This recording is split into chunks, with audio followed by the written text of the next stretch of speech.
Assalamualaikum warahmatullahi wabarakatuh.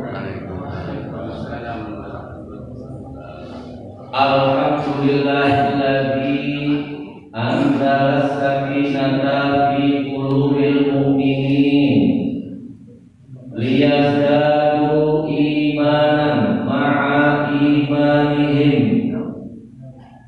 Asyhadu an la ilaha illallah wahdahu la syarika lah wa asyhadu anna Muhammadan abduhu wa rasuluh.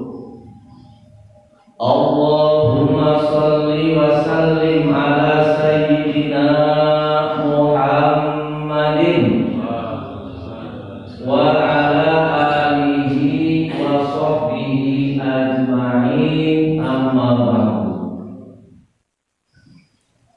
Bapak-bapak, ibu-ibu, hadirin jamaah salat subuh yang dirahmati dan diberkahi oleh Allah Subhanahu wa taala. Di pagi hari yang cerah dan berbahagia ini, marilah kita panjatkan puji dan syukur kehadirat Allah Subhanahu wa taala yang telah melimpahkan nikmat dan karunia-Nya kepada kita sekalian, sehingga pagi hari ini kita dapat berkumpul hadir di Masjid At-Taqwa ini dalam rangka melaksanakan sholat subuh berjamaah. Mudah-mudahan berkumpulnya kita saat ini, hadirnya kita saat ini senantiasa mendapat limpahan taufik dan hidayah dari Allah Subhanahu wa taala. Sholawat dan salam semoga tercurah terlimpahkan kepada suri tauladan kita, panutan kita, habibana wa nabiyana Muhammad sallallahu alaihi wasallam beserta keluarganya, para sahabatnya dan para pengikutnya, dan mudah-mudahan kita semua termasuk hamba-hamba Allah yang senantiasa menghidupkan sunnah-sunnahnya hingga akhir zaman. Amin. Hadirin yang berbahagia, kita semua tentu ingin hidup di dunia ini bahagia, matinya masuk surga. Betul apa betul? Kita semua rindu kepada surga. Cuman pertanyaannya adalah, apakah surga juga merindukan kita? Apakah kita orang yang termasuk bertepuk sebelah kanan atau berpaling? Kita berharap mudah-mudahan kita semua termasuk orang-orang yang merindukan surga, dan surganya juga merindukan kita. Amin. Pengen masuk surga, Pak? Ibu pengen? Oleh karena itu Nabi kita Muhammad sallallahu alaihi wasallam mengajarkan tentang doa ingin masuk surga. Mau nggak dikasih tahu doa masuk surga? Mari kita sama-sama baca ya. Allahumma inna nas'aluka ridhoka wal jannah wa na'udzubika min sakhatika wan nar. Sekali lagi, Allahumma inna nas'aluka ridhoka wal jannah wa na'udzubika min sakhatika wan nar. Artinya begini, Allahumma ya Allah, inna nas'aluka, sesungguhnya kami memohon kepadamu, ridhoka, keriduanmu, wal jannah, dan memperoleh surgamu, wa na'udzubika, dan kami berlindung kepadamu ya Allah, min sakhatika, dari murkamu, wan nar, dan jauhkanlah kami dari siksa api neraka. Nah, doa ini sebaiknya sering kita baca, terutama habis sholat. Insya Allah mudah-mudahan kita semua termasuk calon-calon penghuni surga. Hadirin, surga itu digambarkan keindahan yang mempesona. Surga itu hanya mau menerima orang-orang yang mempesona. Mempesona apanya? Mempesona ibadahnya, mempesona sholatnya, zikirnya. Alhamdulillah zikir kita selalu dapat kita baca dari mulai bangun tidur, pagi hari, siang, malam sampai tidur lagi.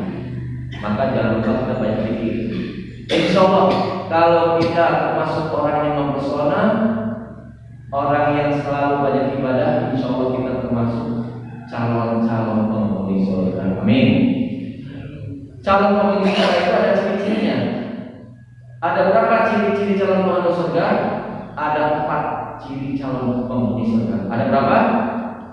Ada 4. Yang pertama, wajhun malihun. Calon penghuni surga itu terpancar dari wajahnya, mukanya berseri-seri, mukanya selalu menyejukkan, mukanya selalu menyenangkan, enak dipandang, nggak pernah bermuka masam, nggak pernah cemberut, apalagi jutek. Jadi calon penghuni surga itu adalah wajahnya bercahaya, bersinar. Nah, oleh karena itu seperti halnya Rasulullah SAW itu adalah orang yang selalu menyenangkan, selalu menyejukkan, selalu orang itu enak memandang Rasulullah. Ada kisah ketika Rasulullah SAW sedang berkumpul dengan para sahabat di Masjid Nabawi di Madinah. Tiba-tiba datanglah seorang Arab Badui, Arab dari pedalaman, datang masuk ke masjid. Tiba-tiba tanpa melihat kanan kiri, tidak menghiraukan di situ ada Rasulullah, ada para sahabat. Tiba-tiba Arab Badui itu tiba-tiba berdiri di pojok masjid, lalu kencing. Masya Allah ya. Di masjid tempat yang untuk tempat sholat, untuk zikir, dia kencing. Begitu melihat Arab Badui itu sedang kencing, para sahabat berdiri, mau mengusirnya, mau memarahinya. Begitu mau berdiri, dicegah oleh Rasul, jangan, biarkan saja, selesaikan sampai dia selesai. Maka setelah Arab Badui itu selesai kencing, menyelesaikan hajat kecilnya, tiba-tiba dia langsung meninggalkan masjid itu, pergi lagi. Lalu Nabi meminta kepada para sahabat untuk mengambil air siram, air bekas kencingnya itu, biar baunya hilang. Maka para sahabat mengambil air siram, air kencing itu. Luar biasa, para sahabat kagum. Ya Rasulullah, kenapa dibiarkan? Dia sudah mengotori tempat kita sholat, tempat kita untuk zikir di sini. Jangan. Dia belum tahu, maklumi saja, karena pengetahuan dia belum sampai ke sana. Jangan sampai kita memarahi dia. Jangan sampai mempermalukan orang yang tidak tahu. Luar biasa. Akhlaknya Rasulullah begitu bijaksananya, begitu indahnya melihat bagaimana ada orang Arab Badui kencing di masjid, tidak dimarahi, tidak diusir, tapi dibiarkan sampai selesai. Pantaslah kalau Rasulullah itu menjadi uswatun hasanah, teladan yang baik dalam kehidupan. Pantaslah kalau Rasulullah itu dirindukan oleh surga. Mudah-mudahan kita juga bisa mengikutinya. Amin. Yang kedua, ciri calon penghuni surga itu adalah lisanul fasihun. Ucapannya selalu bermanfaat, ucapannya selalu menyejukkan, kata-katanya selalu menyenangkan, tidak pernah menyinggung orang, tidak pernah melukai hati, tidak pernah menyakiti hati. Sebab kalau kita dipukul dengan tangan, mungkin sakitnya sehari, 2 hari, seminggu sembuh, betul. Tapi kalau dilukai hati kita, kira-kira gimana? Sehari sembuh kan? Seminggu, sebulan, setahun, bahkan bertahun-tahun masih ingat. Tuh orang yang dulu selalu ingat. Maka ada pepatah mengatakan, kalau pedang melukai tubuh, masih ada harapan untuk sembuh. Tapi kalau lidah melukai hati, hendak kemana obat bicara? Makanya kita hati-hati dalam mengucapkan sesuatu, hendaklah dipikir terlebih dahulu, apakah ucapan kita itu akan baik atau tidak. Sehingga dengan kita pandai memanage lidah kita, insya Allah kita akan selamat. Salamatul insan fi hifdzil lisan. Keselamatan seorang itu tergantung pandainya menjaga lidahnya, pandainya dia mengucapkan kata-kata.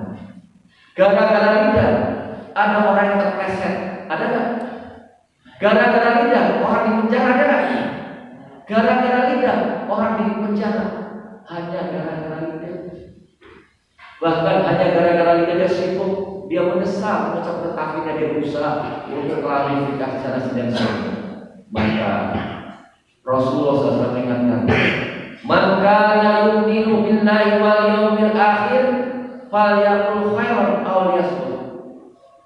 Barang siapa yang beriman kepada Allah dan hari akhir, maka berkatalah yang baik. Kalau nggak bisa berkata yang baik, mendingan diam. Diamnya itu insya Allah akan jadi selamat. Inilah makanya Rasulullah luar biasa. Di dalam hidupnya dia menjadi contoh para sahabatnya. Suatu ketika Rasulullah pulang dari perjalanan jauh dan Rasulullah sampai di rumah disambut oleh istrinya Siti Aisyah. Maka saking gembiranya Siti Aisyah, begitu Rasul istirahat, dia ke dapur dibikinkan minuman teh manis, kemudian dia aduk teh itu kemudian disuguhkan pada Rasulullah. Lalu ketika melihat Rasul meminum, dia kaget, dia heran, Rasul minum pelan-pelan dan tidak dihabiskan. Kemudian penasaran, Aisyah mengambil gelas yang masih ada sisa tehnya itu, lalu dia minum dan terkejut kaget, akhirnya dimuntahkan oleh Aisyah. Masya Allah, ternyata teh manis yang dia bikin itu rasanya bukan manis, asin. Rupanya dia ketika mengambil gula keliru mengambil garam. Maka Aisyah menghadap, "Ya Rasulullah, maafkan, saya sudah salah, saya sudah keliru. Ternyata membuat teh manis saya ambil bukannya gula lebih garam." Lalu gimana jawab Rasulullah? Rasulullah dengan muka senyum, dengan wajah yang menunjukkan tidak marah, tidak jengkel, malah mengatakan pada istrinya, "Ya Humairah, wahai istriku yang punya pipi kemerah-merahan, wahai istriku yang tercinta." Panggilan kesayangan kepada Aisyah dengan senyum manis, dengan wajah teduh. Ya Aisyah, tidak apa-apa, nggak apa-apa. Kamu tidak usah takut, tidak usah ragu. Saya tidak apa-apa. Dan sekali-kali kita minum teh pakai garam. Luar biasa, malah dihiburnya Aisyah.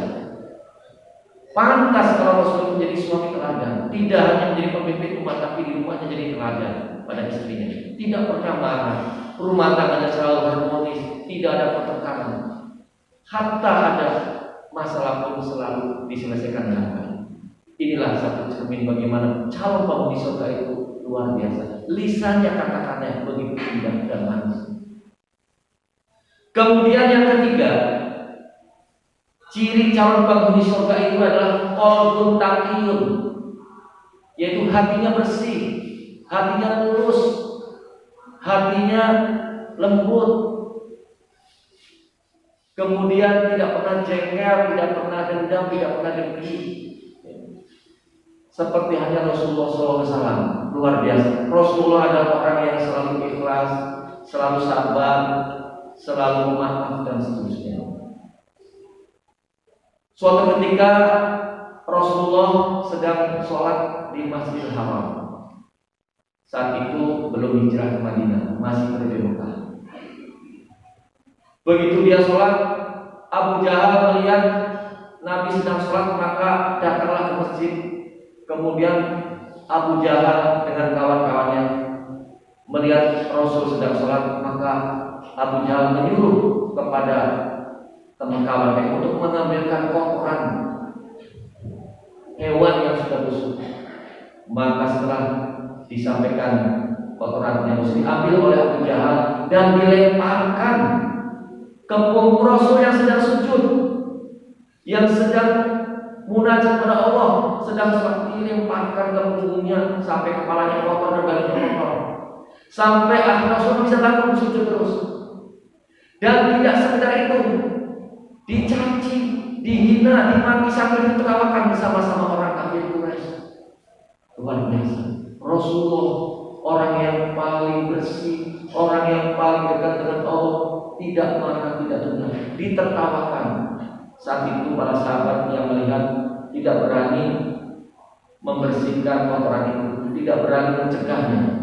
Kenapa? Karena Abu Jahal ini adalah sangat bengis dan jahat. Dia adalah pemimpin Quraisy saat itu yang menguasai di kota Mekah. Akhirnya salah satu dari sahabat pergi datang ke rumahnya Rasul, menemui putrinya yang bernama Siti Fatimah. Lalu diberitahukan tentang Rasulullah, maka Fatimah datang ke Masjidil Haram.